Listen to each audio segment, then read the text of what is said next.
ইমাম কাকে নিয়োগ দেবো? রাসূল কারীম সাল্লাল্লাহু আলাইহি ওয়াসাল্লাম বলছেন চারটি কথা। এক, যে ব্যক্তি কোরআন বেশি অধ্যয়ন করে, শুদ্ধ সহ কোরআনের জ্ঞান যে ব্যক্তি জানে। 2 নাম্বার, সুন্নাহের গান জানে। 3 নাম্বার, যে ব্যক্তি হিজরত করে। 4 নাম্বার, যে বয়সে বেশি।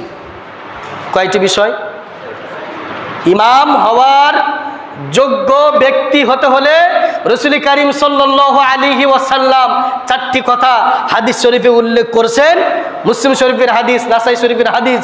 রাসূল কারীম সাল্লাল্লাহু আলাইহি ওয়াসাল্লাম বলছেন, 1 নম্বরে হলো যে ইমাম সাহেব, যে ব্যক্তি কোরআন সহি শুদ্ধ করে পড়তে পারে এবং কোরআনের জ্ঞান রাখে। রাসূল বললেন আকরাউহুম, কোরআন অধ্যয়ন করে, কোরআন অধ্যয়নের জ্ঞান যার বেশি আছে সে ব্যক্তি ইমামতি হওয়ার যোগ্যতা রাখে। 2 নম্বরে হলো শুধু কোরআনের জ্ঞান থাকলে হবে না, কোরআন সহি শুদ্ধ করে পড়তে পারলেই হবে না, পাশাপাশি সুন্নাহের জ্ঞান সেই ব্যক্তিকে থাকা লাগবে। রাসূল কারীম সাল্লাল্লাহু আলাইহি ওয়াসাল্লামের সুন্নাহ হাদিস পরিপূর্ণভাবে জানার চেষ্টা করা এবং হাদিসের জ্ঞান সেই ইমামের থাকা। 3 নম্বর হলো হিজরত করা। হিজরত কেন বললেন?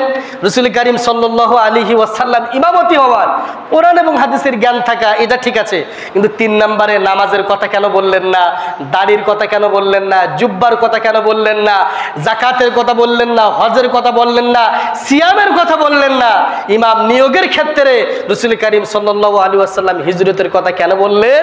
কারণ হিজরত একটি গুরুত্বপূর্ণ আমল, হিজরত একটি কষ্টসাধ্য আমল। কারণ রাসূল কারীম সাল্লাল্লাহু আলাইহি ওয়াসাল্লাম দীর্ঘ 13 বছর মক্কায় দাওয়াতি কার্যক্রম পরিচালনা করেছিলেন। তিনি সেখানে দাওয়াতি কার্যক্রম করে সফল হতে পারেননি। তিনি মক্কার কাফের মুশরিকরা তাকে কষ্ট, নির্যাতন, অত্যাচার করার কারণে, 3 বছর জেল খাটার কারণে, এই সমস্ত ত্যাগ স্বীকার করার কারণে রাসূল কারীম সাল্লাল্লাহু আলাইহি ওয়াসাল্লাম সর্বশেষ বাধ্য হলেন কি করতে? হিজরত করতে। তিনি চলে গেলেন মক্কা থেকে মদিনায়। এখান থেকে কি শিক্ষা রাসূল দিলেন এবং কেন ইমামতি হওয়ার যোগ্যতার জায়গায় 3 নম্বরে হিজরত রেখেছেন? এ কারণেই, কারণ হিজরত একটি কষ্টসাধ্য আমল। জান এবং মাল দিয়ে আল্লাহর জমিনে আল্লাহর দ্বীন প্রতিষ্ঠিত করতে যে ইমাম চায়, ওই ইমামকেই ইমামতি নিয়োগ দিতে হবে। যে জান এবং মাল দিয়ে আল্লাহর রাস্তায় জিহাদ সংগ্রাম করে সর্বোচ্চ ত্যাগ স্বীকার করেছে, ইসলাম মানার ক্ষেত্রে, পালন করার ক্ষেত্রে যে ইমাম সাহেব বেশি কষ্টসাধ্য আমল করেছে, কষ্ট স্বীকার ত্যাগ করেছেন, ওই ইমামকে ইমামতির জায়গায় যোগ্য ব্যক্তি হিসেবে ধরে নিতে হবে এবং তাকে নিয়োগ দিতে হবে। এজন্য রাসূল 3 নম্বরে নামাজ, রোজা, হজ, যাকাতের কথা না বলে, পোশাক, দাড়ির কথা না বলে তিনি হিজরতের কথা বললেন। কারণ হিজরত একটি কষ্টসাধ্য আমল, কঠিন ত্যাগ স্বীকার করা লাগে। এই ত্যাগ স্বীকার যে ইমাম, যে ব্যক্তি করে, তাকে ইমামতির জায়গায় দিতে হবে। 4 নম্বরে হলো বয়সে বেশি। যে কিসে বেশি? বয়স। তাহলে কয়টি গুণের কথা রাসূল বললেন? 4টি গুণে গুণান্বিত যেই ইমাম, যেই ব্যক্তি হবে, তাকে ইমামতির জায়গায় নিয়োগ দেওয়া যাবে। 1, কোরআন সহি শুদ্ধ করে পড়া এবং কোরআনের জ্ঞান রাখা। 2 নম্বরে সুন্নাহ হাদিসের জ্ঞান রাখা। 3 নম্বরে কষ্টসাধ্য আমল ত্যাগ স্বীকার করা, অর্থাৎ হিজরত করা।